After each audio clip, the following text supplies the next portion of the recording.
Hello, Woden's Day, and we're going to kick off. Well, we're going to stay actually in the United Kingdom for the whole of this presentation, but a lot of it is pertinent to the rest of the world because this great economic thing is still. I haven't got it, and I quite frankly, I don't think anyone's got it. But we'll go through these things, and there are some elements, and let's see if you think you've got it or you think that you know somebody that has got it, because there are a lot of elements that go into this economy thing, this wealth thing, this money thing, and they just don't make sense to me. But let's go through them. Okay, just for example, while I was waffling, this is the front page of Business and Money in the UK Telegraph this morning as I opened it up. IMF, Osborne tax-free share plan, pensioners, financial regulation. So I've picked some of these things to go through. So come on, let's go and have a look. Right, the first one, Ambrose Evans Pritchard, was IMF sees alarmingly high, in other words, it's nailed on, risk of fresh global slump. Now, so far, I don't see a slump as in a falling off. I see a gradual going down, but a slump, they're only words after all. The International Monetary Fund has slashed its growth forecast for large parts of the world economy and warned of a full-blown global slump if policymakers in Europe and the US mishandle serious threats. Now, it's waffle, isn't it, by the IMF, saying that policymakers have got to not mishandle things, but they never tell them exactly what they've got to do. But that's the open warning. Basically, they're saying there is going to be another recession, and it's coming, and you're going to have to do something about it. They pretend to know what to do about it, but they never really say at the IMF. Okay. From that article, 4 paragraphs. Risks for recession in the advanced economies are alarmingly high, said the fund's World Economic Outlook. The intensity of the euro area crisis has not abated as assumed in previous projections. We could have told them that.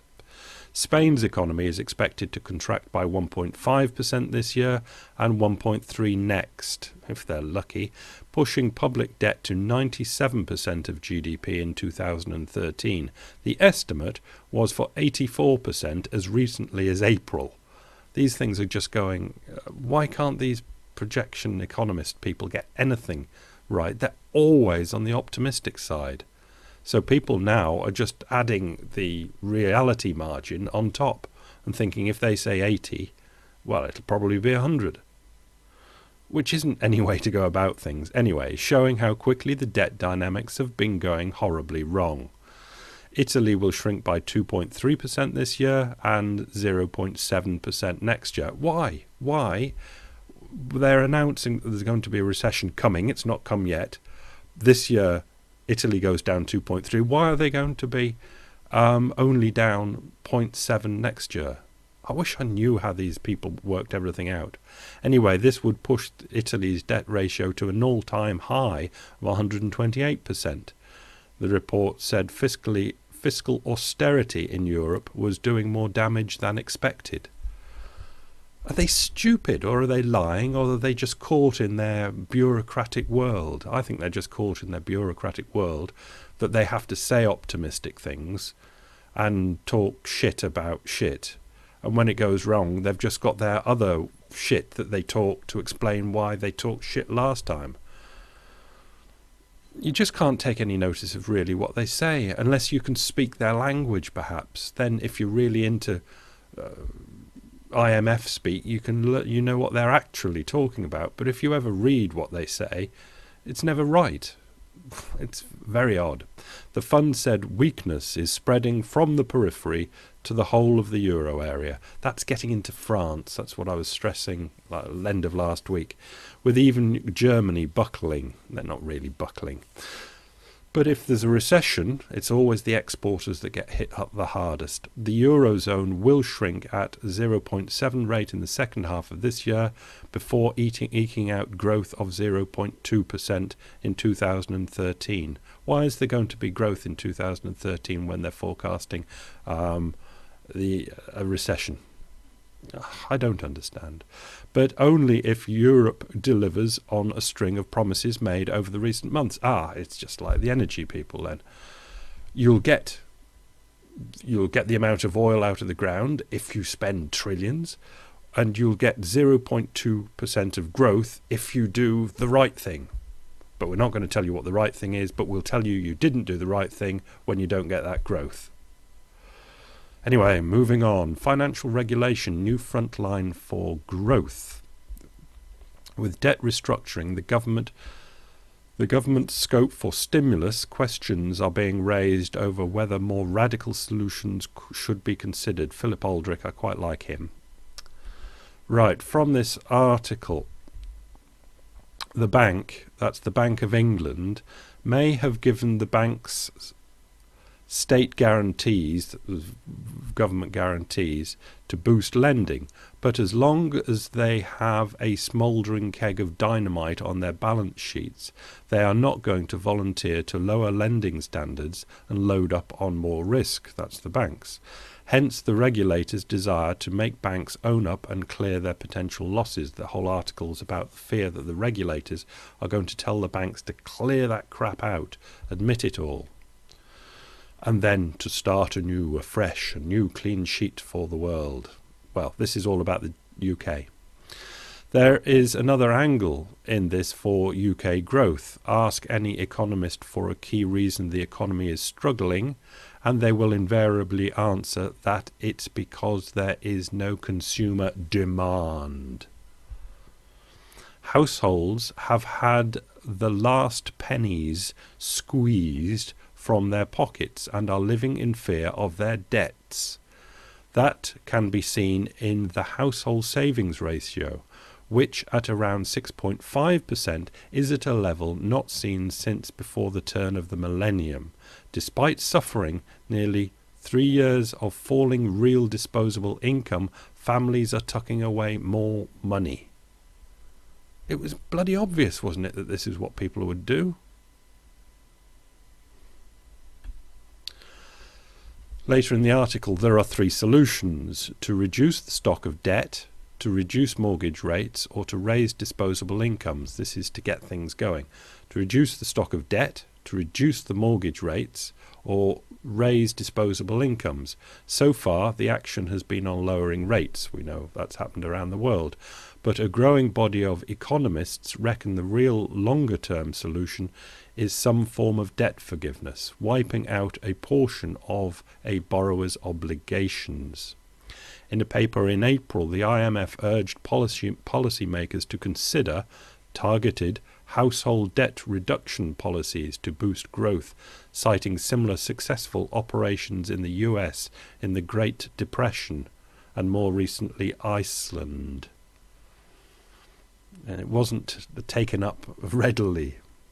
Politically, it's a non-starter, but economically it has much to offer. In other words, it might work, but they won't do it.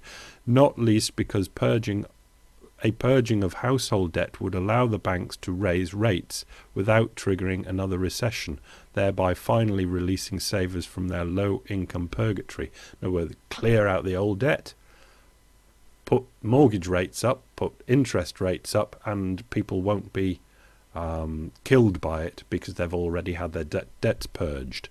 But those debts aren't purged. They are still not purged on the bank's books. Okay. Next one, these conservative tits that are in charge in the UK at the moment. Osborne, he's the money boy. Plan for tax-free shares faces Brussels fight. George Osborne unveiled a plan for employee owners schemes that was welcomed with open arms by business leaders. If it's open arms by business leaders, you know, if you're a worker, that means you're going to get screwed, despite concerns it could meet opposition from Brussels, Europe. Let's forget them. But Have I got time? Yeah, why not? If you're listening, you're listening. Mystic advice. This thing is the government. It probably nothing will happen with it because they're not very good at making things happen, this Conservative government. It's something along the lines of you sign up to get your company's shares paid to you monthly or something as a bit of a bonus, and the government says you can have that tax-free. It's to boost the stock market. As long as you sign away some of your rights for employment rights. Yeah? Okay, 2 tips, mystic tips. Don't sign away absolutely bloody anything. It's the selfish thing to do, but don't bloody do it. Any of you. Even if everybody did it, it might be good, who knows, but just don't do it. Taking shares in your own company as an investment is a horrid idea. Sometimes it'll work if you happen to boom and your company wins. A much more balanced idea would be to take your wages and invest it, if you have to invest it, in your major competitors' shares. Do you understand? Because like Enron, that'd be an example. They all got sacked because the company went bust. Not only they got sacked, all the shares that they had in Enron went to zero as well. Their investments went to zero. Do not invest in your own company. Oof, investment advice. I don't normally give that, do I? No, I don't. Right, let's move on to the next one. This is just Louise Armistead who's writing this article. Entrepreneurs and company bosses said the plan to allow firms to offer staff up to £50,000, I think that's over the lifetime, of tax-free shares in exchange for giving up employee rights on dismissals and working hours was brave and innovative. Forget it. Hopefully nothing will come of it. But it shows what petty, silly little ideas they're dealing with when the whole thing's going to shit. Right, let's move on to other things that are going to shit. This is pensioners face smaller annual increase as RPI is reviewed. This is about pensions and RPI and CPI. I won't go into that. There was a more interesting article yesterday about the FTSE 100 firms, the biggest firms in the UK, and their pension pots are just going away to nothing. They're just and they're not going to come back until the stock market booms again, because that's where the money's invested. And the stock market, if it's going to boom again, that means inflation's booming again. Pensions are in serious trouble. Looking forward, pensions are in trouble.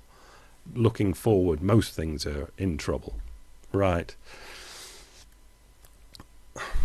This one I've put in, although it's troublesome. Europe and Britain sinking under weight of welfare costs. It's not just that much welfare spending has become bloated, unfair, and sometimes outright corrupt. It is also that it is no longer economically affordable. I'll read these 2 paragraphs from the article as well and then see if I've got anything to say. It's not just that much welfare spending has become bloated, unfair, and sometimes outright corrupt. It's also that it's no longer economically affordable. Osborne couched his case in highly political terms, as you might expect after the latest British Social Attitudes Survey. This showed a high degree of public support for further cuts in welfare spending, where once the Tories were regarded as cruel and heartless for wanting to slash benefits, it now seems that they can't be tough enough. Politically, Osborne is therefore pushing at an open door when he says he says this is not just about saving money, it's about fairness and enterprise. Bollocks. There are certain countries like the Scandinavian countries, France, that run the whole economy, right? 60% of it is run through the government. 60% in France. In the UK, it's about 50%, a bit more maybe. In the United States, it's about 38%. It's hard to work out when you put federal government and local government taxes in there as well. this is my great big think that I've been thinking for months now. I think you can run a country either way, anyway. You can run it at 70%, you can run it at 30%, and just different things happen in different ways. You'll go to a government enterprise, say, on the railways, or you will go to a private railway, or whatever it might be. It can run either way. But when external shocks come, different things will happen, whether it's run on the 60% side or the 40% side. Right. I'll just go to this last snip from the Telegraph again. It's actually from yesterday's Telegraph. 9 in 10 Scots, people living in Scotland, or households, Scottish households this is, living off state patronage. Almost 9 out of 10 Scottish households take more from the public purse than they contribute in taxes, thanks to a rotten system of state patronage, the Tory party conference will hear on Monday. Now, this would be the same, I would imagine, in Northern Ireland, part of the United Kingdom, and Wales, and also parts of Cornwall and Devon on the bottom left there, and get somewhere towards that in the north of England. It's really only the southeast round London that you could say supports everybody else in the UK. And that works when you don't have these external shocks. It's fine, it does work. It's the money is recycled up and then it's spent again, and the money recycles. It works. What was I going to say here? I don't know. I'm just so confused about this welfare stuff. There is an argument that you can just, MMT type argument, you can keep spending it. There's nothing wrong with it. As long as you don't get inflation, you can just keep spending it. There are arguments like, you have to do it. I mean, the people up in Scotland, if they haven't got money, they'll either move to the southeast, or you just pay them money. You're really just paying them to say, stay up in Scotland, or stay in Wales, Northern Ireland, or the north of England, and we'll get on with our stuff back down below. And you could say, as long as there's enough money in the southeast, stayed there, and the southeast is rich, then giving money up to the poorer peripheral parts, there's nothing wrong with it. It keeps them happy, off the streets, and everything works. But when there are external shocks, this comes under pressure. But I'm not sure exactly what comes under pressure and what the external shocks are. I'm thinking about it, and hopefully you'll think about it. But one thing that we must think about, if going a bit back to the start, the IMF and Europe isn't like this. Europe hasn't got a rich, well, it has, it's got Germany, but Germany isn't content to pay Greece and Italy and Portugal to stay in Greece and Italy and Portugal. Because it's not like the United Kingdom, it hasn't been together for hundreds of years. Or like the United States has been, it knows no other way. There are richer states and the poorer states, and the money is distributed thusly. But what do we think with these external pressures, whatever they might be, do we think Europe can stay together with that sort of a system? With different countries having different parts of their economy at different amounts of government. It's very, very complicated, but there's a lot in that presentation, all those snips that I've given. I think the answer's in there somewhere. But the most important thing, I think, is everything seemed to move forward relatively nicely for decades, literally decades, or you could even say hundreds of years. But there's something seems to be happening round about now that just seems to be blasting holes into these things. And in the past, you go, well, okay, it's everything's always attacking. There's always something going wrong. But basically, the machine just piles through into the future, and another generation goes on, another generation goes on.